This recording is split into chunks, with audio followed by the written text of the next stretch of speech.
સૌરાષ્ટ્રના યાત્રાધામ વીરપુરમાં રહેતા અને મૂળ ગોંડલ તાલુકાના મશીતાળા ગામના ખેડૂત ગોવિંદભાઈ વેકરિયાએ પશુપ્રેમનું અનોખું ઉદાહરણ પૂરું પાડ્યું છે.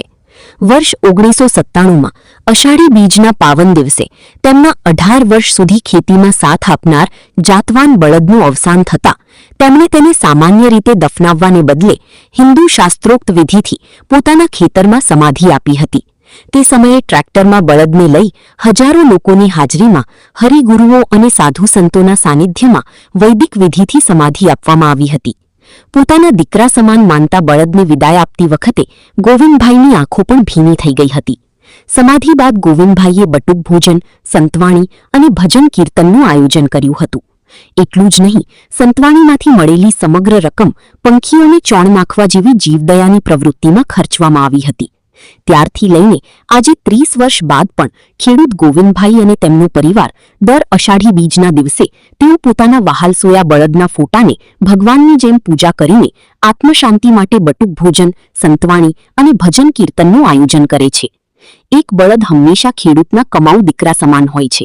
ખેતીકામમાં બળદોની ભૂમિકા હંમેશા અગ્રેસર રહે છે. જ્યારે એ બળદ વૃદ્ધ થઈને વિદાય લે છે ત્યારે ખેતરો સાવ સૂના અને ખાલી ભાસે છે.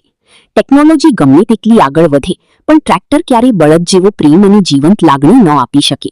આજે જ્યારે વૃદ્ધ થતા પશુઓની અવગણના થતી હોય છે ત્યારે ગોવિંદભાઈ વેકરિયાનો આ અનોખો પશુપ્રેમ સમાજને માનવતા, સંવેદના અને જીવદયાનો મહત્વપૂર્ણ સંદેશ આપી રહ્યો છે. 30 વર્ષથી અવિરત ચાલી આવતી આ પરંપરા આજે પણ અનેક લોકો માટે પ્રેરણાસ્ત્રોત બની રહી છે. રિપોર્ટર ભાગ્યેશ ડોબરિયા, વીરપુર. મારું નામ ગોવિંદભાઈ વેકરિયા. મારું જૂનું ગામ મસીતાળા. અત્યારે હાલમાં વીરપુર રહું છું.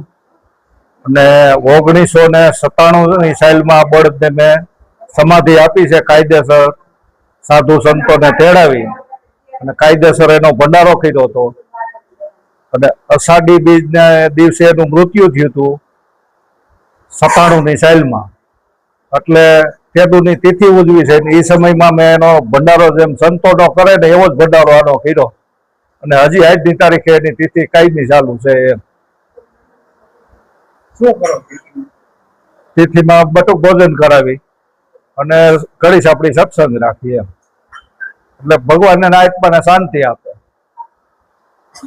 બળદ પ્રત્યે શું તમારો પ્રેમ? એના પ્રેમનું બહુ કહેવો તો મારે હોય જાય. મને એટલો પ્રેમ છે કે દીકરા ઉઠવાતે હોય ને એવો પ્રેમ છે. બહુ બહુ જાદુ આ વિશે મને પૂછો ને મારું વહી હોય સોરી ભાઈ. દીકરાથી વિશેષ મને કાયમી નો પ્રેમ છે અને કાયમ મારા રૂપિયા ભાઈ હું રાખું છું બળદ.